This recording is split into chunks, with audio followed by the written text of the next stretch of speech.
This video doesn't end until I finish my current reads. Hello, my name is Anna Maria, and I want to talk about books.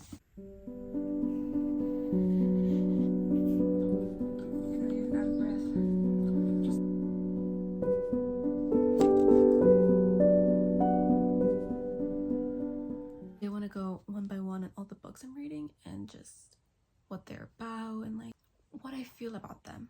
So far, I'm halfway through 100 Years of Solitude. I'm like more than halfway through Juniper and Thorn. So the one I want to finish the most is 100 Years of Solitude. My goal is to finish that one first, even though I have technically more for that one because it's so big. I'm reading that the longest. I've been reading that almost a year. I think more than a year. I've been reading that more than a year. And it is about generational trauma, literally in the name. 100 Years of Solitude. It's 100 years of this family and the things they have to go through and their lives and their misfortunes and any progression that happens in their city, Macondo. It's also a Colombian classic, so has some things about westernization and progress and like industrial, and there's a train that comes in. There's also magical realism, especially with certain deaths. Some deaths happen and then something magical happens after. How the things like their ancestors do and how that affects them, the other generations, and also how the people from the first generation deal with their own problems years later, and how they're no longer as important as there was before, especially when it comes to war, especially when it comes to like certain relationships. It's like they're old now, they just feel numb. They think about their past and it's just, they're like, I did all of that for nothing. And they are in solitude. They're alone. Again, like they don't have any desires anymore. All their desires were when they were young, and now that they're old, it's like, what was the point of everything? At least that's my takeaway for some of the characters. There's just so many characters. There's a whole family tree. So many people share the same names. That's another thing. I should have had that as one of my tabs. I think I had magical realism, westernization / progress, solitude, anything the solitude is mentioned, and just like interesting scenes. But what should have been put is how time is a loop. Time is a circle. Things that happen in one generation. Things like, spoiler, 2 brothers sleeping with the same woman, that happens again in the future, or that's like paralleled with other siblings and other people that they both either fight for the same, like 2 sisters fight for the same guy, 2 brothers sleep with the same woman. History repeats himself in this book, and it's important. It's like deja vu. You're like, wait, I saw this before, because you did. Because it's on purpose, especially with the names that are shown again and repeated. I am liking it. It's just taking me so long to read, and I think I've noticed the beginning I didn't like as much. The middle I started liking a lot more when it came to the war, when it came to like, okay, now I'm seeing the parallels, the time being a circle, all of that I'm starting to like more. Overall, it's a really good book. It's also a classic. So one of my favorite YouTubers, Emmy, that's her favorite book, and that's why I started reading it. I'm also Colombian, so I wanted to read a Colombian book. My mom's reading it in Spanish. I'm way farther than she is. I think she's only started. She's 20 pages in. She's like, no, I think it's more. I think it's like 40. But already a lot of things happen. It's like you go through like so many things happen. The next book that I'm gonna talk about that I'm currently reading is Juniper and Thorn. It's trauma. It's about hunger. It's about desire. It's about repressed desire. It's about tyrannical rulings of a father and him just isolating his daughters like no other, not letting anyone taint them because he needs them to be pure because he's the only one that can ruin them. Don't get me started. It's hard to explain sometimes, but it is about Marlin and her sisters, who are the daughters of this wizard who has been cursed by another witch. He's always hungry and nothing can stop that hunger. No matter how much he eats, he's always so hungry. That also kind of translates into him having a hunger and desire for money, for power, for leadership, for control. He makes his daughters start working kind of for him. They have clients that they use their magic for, and he lets sometimes the clients do things to them because of the money, because of his hunger for money. That's like shown later on, but there's a lot of trigger warnings in this book. Please check the trigger warnings. It is a very good book. It's really good. It's well written. Another thing about Desire is Marlichen, the main character. She meets this ballet dancer when they sneak away, her and her sisters, into the city, and she has a desire for him. She has a lust that is repressed because of her father, because of everything that she's gone through. So that's the main thing, is that she herself is hungry too, and nothing can stop it. So it's a lot of parallels with that. The sisters they're not really jealous of her, they just like kind of say everything's her fault because she is quiet, she's not really want to fight back, and because of that they're like, you either fight back or you do nothing. Like, why? Like, when she fights back a little bit, they all get in trouble. So it's like, it's all your fault. Why couldn't you either be quiet or fight back? And also, we get the female rage. We get the everything built up in her spilling out, and she's powerful in that she uses her advantage. That's the part I'm in right now, is when she's finally like fighting back. So I'm really liking it a lot. I should have read it faster. Low-key, this is also kind of like my favorite type of genre. I love gothic horror. I love repressed desire, repressed just the talk of like hunger, things that you can like. I love stuff like that. It's literally a Hosier song. It's literally a Hosier song, an Ethel Cain song, and a Florence and the Machine song all in one. That's literally my playlist, is Feel My Urge to Yell and Scream at 3 a.m. in the morning. That's the name of one of my playlists, and this is the vibe that I'm getting. The scenery is also beautiful, super magical. So I really hope I finish this quickly too. And I hope I like the ending. I have no idea where this is going. I honestly didn't even know that much of it before going into it. So now I'm blind to everything. I don't know what's gonna happen. So those are the synopsis of the books I'm reading. I will update you when I have more thoughts on the books or when I finish something. Please. You're starting off with Chili Thorn. I have some pan de guano from New York. Oh no, I also have my tea. Let's get to it.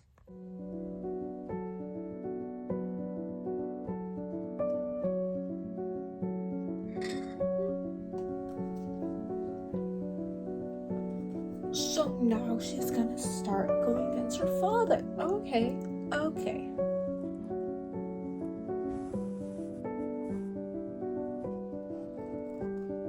Imagery that this line gives me, that the house itself was riddled with thousands of small wounds. Every day they were wrenched further open, hours pulling at the ruptured skin. Insane.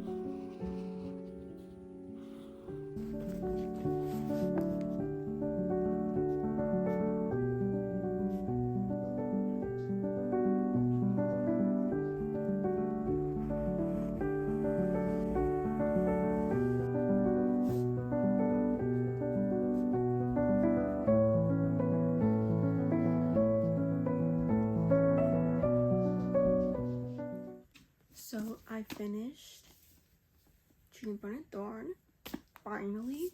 I have a lot of mixed thoughts on this. I think the premise is really interesting. The atmosphere is really good too. But I was expecting to absolutely love it because I don't know how I feel about it. I love gothic horror. I love Frankenstein. I love Picture Dorian Gray. I love Dracula. I love Dr. Jekyll and Mr. Hyde, not as much, but I absolutely love gothic horror, so I was really excited to start it. But it took me so long to read, and I think that ruined my reading experience.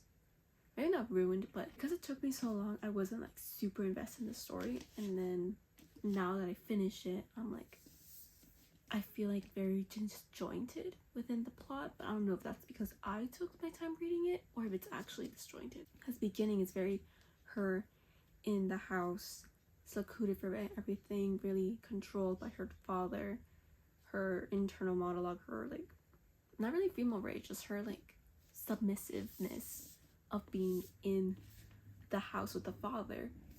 The middle is her meeting Sevas, this ballet dancer, and then falling in love, and then just longing to be with him. So a lot of repressed desire kind of coming through. And the second half is her like actually trying to like leave the house, do something about it, more doing than like thinking. So actually, now that I think about it, it actually makes a lot of sense. It's kind of her journey going through submissiveness to actual like doing something physical about it. It felt kind of like a murder mystery for like a second, and I liked that aspect, and I kind of wish there was more, because it's just kind of in like the background. It's like, oh, these two men were killed and in the boardwalk, and then oh, these men are dead here, and then these men are dead here. So you're like, okay, something's out, but it's not like the main focus. The main focus is her. The more I think about it, the more I'm starting to like it. But I don't think it grabbed me the way I wanted it to, which is sad because I really wanted to like it. I think I would give it like a 3.5, maybe 4. I did notice that there was a lot of figurative language, a lot of similes. For example, oh, another thing, a lot of swallowing, a lot of eating. It should not have been called Juniper and Thorn. It should have been called Eating. Hunger, the book. A lot of desire, a lot of just hunger for stuff. I wish I could catch him there, keep him there, swallow him whole. Just a lot of hunger. I love that imagery, so I think that's fine. Here's squabble like two spectators over the same spit of land, caring nothing for it except that they might be able to till it until the soil has exhausted itself. That one's a simile. There's been a lot of this is like very imagery, very like, the imagery is really good. That's what I'm trying to say. Except I feel like it has like a lot of similes. Doing a lot here. Overall, I do think it's a good book. I do recommend it. I do want to read more Ava Reid. I want to read Study in Drowning. I want to read Fable on the End of the World, I think, the new dystopian novel she has. I want to read the Wolf and the Woodsman. I want to read too. So I want to read her other books to see if maybe I have the same emotions that I have with this, where I'm like, I don't know how I feel. It's a good book. I do think it's good. I don't have any actual main critiques. Maybe I don't know. Because when I rationalize it, when I talk about the plot, I'm like, okay, actually kind of makes sense. Maybe this book just wasn't for me like I thought it would be. I'm sad because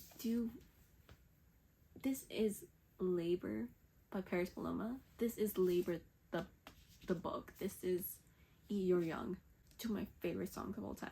This is Hard Times. But not really, but like Preacher's Daughter type of gothic. Really, but kind of. Slightly. I'm gonna give her other books a shot. Not anytime soon. Definitely not anytime soon. My thoughts are not, I don't have concrete thoughts on this. Maybe when I do my Goodreads review, I'll actually have like something concrete.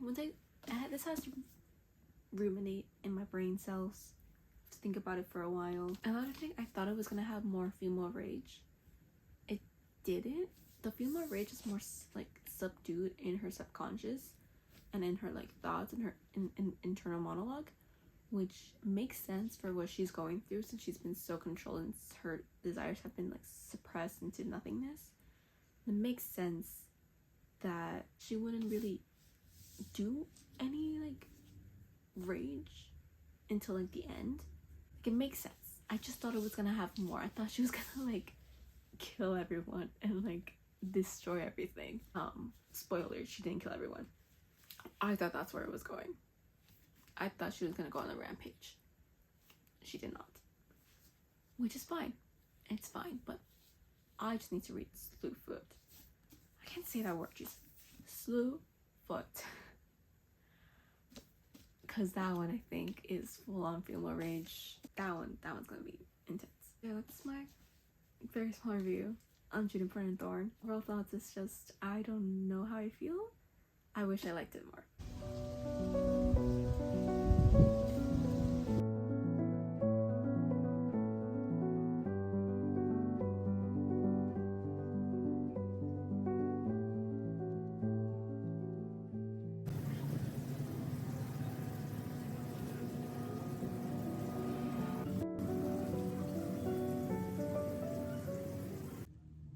Really quick update with really bad lighting because I'm not going to get my tripod right now. Because what? I'm in page 310. I just went through a whole passage. Pretty much the government gaslighting everyone into thinking there was no death. They're pulling there's no war in Ba Sing Se. I'm reading 100 Years of Solitude. What? Like, that's exactly what the government would do, but I'm gagged. I'm like distraught right now. Like, nothing has happened in Macondo. Nothing has ever happened, and nothing ever will happen. This is a happy town. I just spent 300 pages reading about this town. This is not a happy town. 1,000 people just died. I'm being gaslit right now. By my own book. I'm being gaslit. Oh my god. I just need to rant about that. That was crazy. It's getting really good. It's been really good, but this is like crazy. Okay, I'm gonna keep reading. Bye.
I'm literally in my pajamas and about to go to sleep.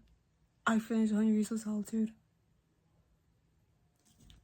I'm in awe and shock, and I too have gone through 100 Years of Solitude. It took me a year. I feel like I too am just a ghost haunting the narrative. That was a perfect ending. That was the perfect ending for this. I'm gonna think my thoughts, write them down, get back to you tomorrow with a full-on review on this, because that's it. That's my reaction. It's just, I literally put, I'm gagged. The last thing I put was, dang. There's no concrete thoughts right now. At all. Time is a circle. That's my only concrete thought, is time is a circle. Oh my god. I finally finished 100 Years of Solitude. I've been reading this book since last year. in January when I went to Colombia, and it has felt like 100 years. It has felt like I have been living with the family. I am part of the family. I am like an outsider to the family. I am a side character. I am the main character. It feels like I have lived everything about this, which is insane. Such a good ending. Oh my god. I was gagged. That's literally all I can think of right now. I'm trying to like put my thoughts into words, especially about the ending. It came full circle. It's such a good ending for it. Just I have no thoughts and all the thoughts at the same time. And then in one of the last pages it says biblical hurricane. This is what this book feels like, a biblical hurricane. This book is about generational trauma, the effects of westernization, time being a loop and deja vu and things reoccurring again. This family is destined for success and failure at the same time. And everyone has similar names. So there's a million like Aureliano. There's a million I can't run my R's. Aureliano. And there's a couple of Carios. Like this is a family tree. And I wrote little details on every person of the family so I can understand it. A thing I didn't realize it at the time is that it's really easy to like get back into it. I was scared that if I started reading and then try to read again that I would be confused or not understand. It was easy to get back in. Even after like taking breaks, I was able to get back in. I was hooked again. Such a well-written story. Trigger warnings for incest. My god, so much. But that's like the tragedy of the family too, is that it all started from incest because it's two cousins who got married and have kids, and then they were like, oh, your children are gonna have pigtails. They're like, okay, no, let's just leave our town and be founders of a different town, which is Macondo. Oh my god, so much. It's 100 years and it's so much happens in this. That's all I have no other thoughts. I know there's probably some like academic essays about this that like explain it in such a better way than what I'm doing right now. And I will read them because I'm very intrigued. I'm very intrigued with this. I do want to read other Gabriel Garcia Marquez books. Just don't know which ones, and I'm also scared because I do want to read it in Spanish, but I know my Spanish is not that good. It's just, oh my god, so good. That's all I got. It's just it's so good.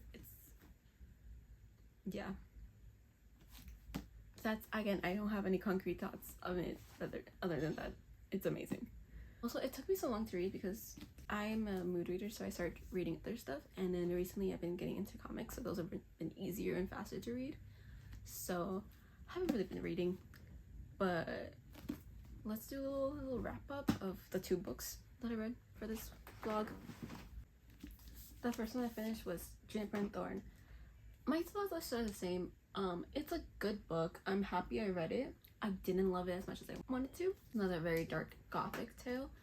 And for what it was, I enjoyed it, but I think I literally filmed every unit for this vlog. It stays the same. It didn't become my new favorite thing, but I am happy I have it and happy I read it. And then again, Hundreds of Solitude, which, wow, this is a ride. Those are the 2 books I finished for this vlog finally. These are now my current reads. Cemetery Boys, I'm almost done. I'm reading the audiobook. I think I'm like, it has 2 hours left, so like 4 chapters left. Very good. Yeah, very good. And then I started, on page 16, I started This Is How You Lose the Time War. Because I needed a small book for my cruise, and then I never read it in the cruise. I only read it on the way to the cruise. But I do want to read this. It's very, very sci-fi, almost philosophical. So I might get into this soon when I finish Cemetery Boys. And then right now, out of the comics, I bought so many. I've been reading so many comics, but I'm reading Superman Birthright, so I will finish this probably very soon because already I'm reading a lot. And then the comics I finished were like so many. I read Batman Year One. I read a couple like single issues I own. I read a Starfire comic. I read like Teen Titans and Justice League. So comic is gonna be in the whole other video because we got a lot to talk about. But that's the end of my video. Thanks for watching. Or my socials will be in the description. I don't know if I still have links for it, but they'll be written down. And bye.